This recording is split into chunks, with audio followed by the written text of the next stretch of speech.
தற்போதைய அண்மை செய்தி. மதுரை வைகை ஆற்றில் தொடர் வெள்ளப்பெருக்கு ஏற்பட்டுள்ளது.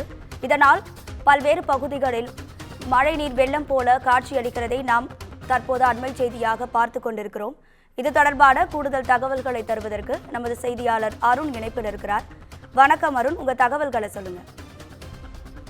ராதிகா, வைகை ஆற்றில் தொடர் வெள்ளப்பெருக்கு ஏற்பட்டதன் காரணமாக வைகை ஆற்றுக்குள் புதிதாக கட்டப்பட்டு வரக்கூடிய மேம்பால பணிகள் 8வது நாளாக நிறுத்தம் செய்யப்பட்டிருக்கிறது.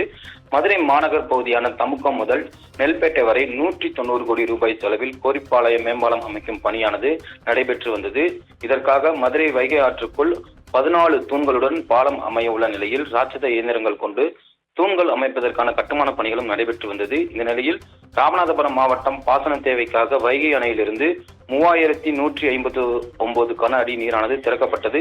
இதனால் வைகை ஆற்று பகுதியில் திடீரென வெள்ளப்பெருக்கு ஏற்பட்டதன் காரணமாக மேம்பால பணிகள் தற்காலிகமாக 8வது நாளாக இன்றும் நிறுத்தப்பட்டிருக்கிறது.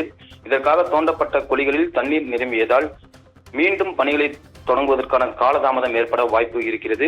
மதுரை மாநகர் பகுதியில் உள்ள வைகை ஆற்று பகுதியில் தண்ணீர் இருகரையும் உரசியவாறு பெருக்கெடுத்து ஓடுவதால் யானைக்கல் தரைப்பாலத்தை ஒட்டியுள்ள சர்வீஸ் சாலைகளில் தண்ணீர் குளம் போல் சூழ்ந்திருக்கிறது. மேலும் ஓப்பலாப்படித்துறை சாலையிலிருந்து ஆரப்பாளையம் செல்லும் சாலை மற்றும் சிம்மக்கல் செல்லக்கூடிய சாலை உள்ளிட்ட பகுதிகளில் இருசக்கர வாகனங்கள் மற்றும் 4 சக்கர வாகனங்கள் வெள்ள நீரில் மிதந்தவாறு தற்போது செல்லுகிறது.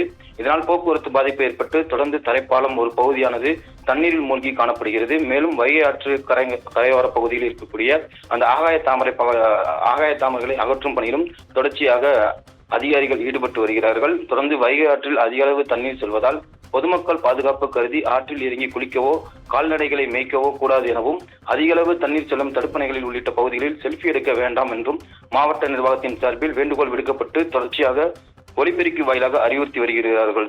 ராதிகா, உங்க தகவல்களுக்கு நன்றி அருண்.